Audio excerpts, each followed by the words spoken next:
সম্মানিত দর্শক, দেশ এবং বিদেশ থেকে যারা রাজনৈতিক প্রেক্ষাপটে যুক্ত হয়েছেন সকলকে ধন্যবাদ জানাই। বাংলাদেশের যে বর্তমান অবস্থা, তাতে বাংলাদেশের বর্তমান সরকার কি চাপে আছে? আইন শৃঙ্খলা পরিস্থিতি, দ্রব্যমূল্যের ঊর্ধ্বগতি, জনজীবনের যে দুর্ভোগ, তাতে কি মনে হয় এই সরকার কতদিন টিকবে? বাংলাদেশের বর্তমান রাজনৈতিক পরিস্থিতি নিয়ে চলছে নানা রকমের আলোচনা, তর্ক বিতর্ক। আইন শৃঙ্খলা বাহিনী, আইন শৃঙ্খলার অবনতি, দ্রব্যমূল্যের ঊর্ধ্বগতি, দুর্নীতি, এসব ইস্যুতে সরকার কতটা সফল হয়েছে, আজকের এই ভিডিওতে থাকছে এই বিষয়গুলো নিয়ে তথ্য ও বিশ্লেষণ। আশা করি আপনারা আমাদের সাথেই থাকবেন। প্রথমেই আসা যাক আইন শৃঙ্খলা পরিস্থিতি নিয়ে। বাংলাদেশের যে আইন শৃঙ্খলা পরিস্থিতি, এই পরিস্থিতি নিয়ে সকলের মনে একটি উদ্বেগ, উৎকণ্ঠা। এখনো থানাগুলোর মধ্যে পুলিশের সামনে মবক্রেসি হয়, পুলিশের সামনে নানা রকমের অপকর্ম হয়, পুলিশের সামনে হয় সন্ত্রাসী কার্যক্রম, হয় চাঁদাবাজিও, চুরি, ছিনতাই, সহিংসতার ঘটনা অহরহ। বিশ্লেষকদের মতে যদি এই সকল অপকর্মের বিচার বা এই সকল অনিয়মের যদি লাগাম টানা না হয়, তাহলে বাংলাদেশ পড়বে নজিরবিহীন এক সংকটের মুখে। আইন শৃঙ্খলা পরিপূর্ণভাবে ভেঙে পড়ার উপক্রম। এই অবস্থা চলতে থাকলে সরকার তাদের বিশ্বস্ততা এবং আস্থার জায়গা হারাবে, এমনটাই মনে করছেন অনেকে। পাশাপাশি দ্রব্যমূল্যের ঊর্ধ্বগতি, আপনারা জানেন বৈশ্বিক ইরান ইসরায়েলের যুদ্ধের কারণে বাংলাদেশের জ্বালানি তেলের দাম বেড়েছে, এবং জ্বালানি তেলের দাম বাড়ার পাশাপাশি দ্রব্যমূল্যের ঊর্ধ্বগতি অনিবার্য। দেশের অর্থনৈতিক অবস্থা চরম বিপদগ্রস্ত এবং মুদ্রাস্ফীতি বাড়ছে। সরকার কোনোভাবে টাকা ছাপিয়েও অর্থনৈতিক এই দুরবস্থার লাগাম টানতে পারছে না। নিত্য প্রয়োজনীয় দ্রব্যের দাম হু হু করে বাড়ছে। এরকম পরিস্থিতিতে সরকারের উপরে চাপ বাড়ছে, সরকার আস্থাহীনতায় পড়ছে বলে মনে করেন বিশেষজ্ঞরা।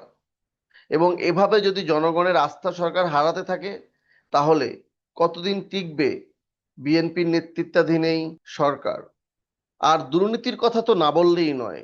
দুর্নীতি, চাঁদাবাজি বাংলাদেশে এখন একটা নিত্য নৈমিত্তিক ঘটনার মতো। বাংলাদেশের স্বাধীনতার পর থেকে এখন পর্যন্ত কোনো সরকার দুর্নীতির লাগাম টানতে পারেনি। কোনো সরকার চাঁদাবাজির হাত থেকে বাংলাদেশের জনগণকে মুক্ত করতে পারেনি। দুর্নীতি ও চাঁদাবাজি যেন বাংলাদেশের একটি নৈতিক ভিত্তির রূপ নিয়েছে। এই ভিত্তিকে ভেঙে দিতে হবে। দেশের আইনের শাসন প্রতিষ্ঠা এবং বাংলাদেশের জনগণকে মুক্ত করার জন্য দুর্নীতির লাগাম টানা এখন অনিবার্য হয়ে দাঁড়িয়েছে। বাংলাদেশের অর্থনৈতিক অবস্থাকে চিরতরে পঙ্গু করে দেয় এই দুর্নীতি এবং চাঁদাবাজি। দুর্নীতি ও চাঁদাবাজির লাগাম টানার জন্য সরকারকে শক্ত পদক্ষেপ নিতে হবে। আইন শৃঙ্খলা বাহিনীকে এর জন্য সদা তৎপর রাখতে হবে। ইতিমধ্যে আপনারা জানেন পুলিশ বাহিনী তাদের ট্রমাটাইজ অবস্থা থেকে বেরিয়ে আসতে পারেনি। বিএনপি সরকারও পুলিশকে তথা আইন শৃঙ্খলা বাহিনীকে যথার্থ রূপে অ্যাক্টিভ করতে পারেনি। এর জন্য সরকারের বিশেষ ব্যবস্থা নেওয়া অনিবার্য। আর এই বিশেষ ব্যবস্থা যদি সরকার নিতে না পারে, বিশ্লেষকরা বলছেন, তাহলে সরকারের উপর থেকে জনগণের আস্থা দিনে দিনে আরো হ্রাস পাবে। আর তার পরিণামে যেটা হবে, সেটা বিরোধী শক্তিগুলো শক্তিশালী হবে এবং সরকার দিন দিন দুর্বল হয়ে যাবে।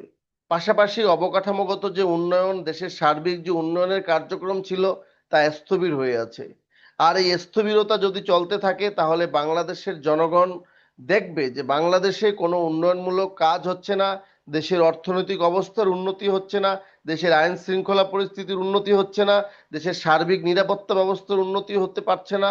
আর এই অবিশ্বাস যখন জনগণের হৃদয়ের মধ্যে ধীরে ধীরে দানা বাঁধতে থাকবে, তখনই এই সরকারের উপর থেকে আস্তে আস্তে আস্থা হারাবেন বাংলাদেশের জনগণ। আর বাংলাদেশের জনগণের আস্থা যদি এই সরকারের উপর থেকে দিন দিন হ্রাস পেতে থাকে, তাহলে পরিণাম একটাই হবে, যে সরকার তাদের অবস্থান হারাবে এবং বিরোধী শক্তিগুলো আন্দোলন ও সংগ্রামের মধ্য থেকে সরকার পরিবর্তনের চেষ্টায় রত থাকবে, এবং এর কারণে ক্ষমতা হারানোর সম্ভাবনা থাকবে বিএনপির নেতৃত্বাধীন এই নতুন সরকারের। সুতরাং নিঃসন্দেহে বলা যায় বাংলাদেশের বর্তমান পরিস্থিতি খুব জটিল এবং বহুস্তরীয়। সরকারের সাফল্য ও ব্যর্থতা দুটিই রয়েছে, কিন্তু পাশাপাশি ব্যর্থতার দায় সরকারকে যদি নিতে হয় তাহলে সেটা বাংলাদেশের এই নতুন সরকারকে চরম মূল্য দিতে হবে। সরকার কি পারবে এই পরিস্থিতি নিয়ন্ত্রণ করতে? দর্শক, আপনারা কি মনে করেন? নাকি পরিবর্তন অনিবার্য? অবশ্যই আপনারা আমাদের কমেন্টস করে জানাবেন এবং আমাদের ভিডিওটি ভালো লাগলে আমাদের চ্যানেলটি সাবস্ক্রাইব করবেন।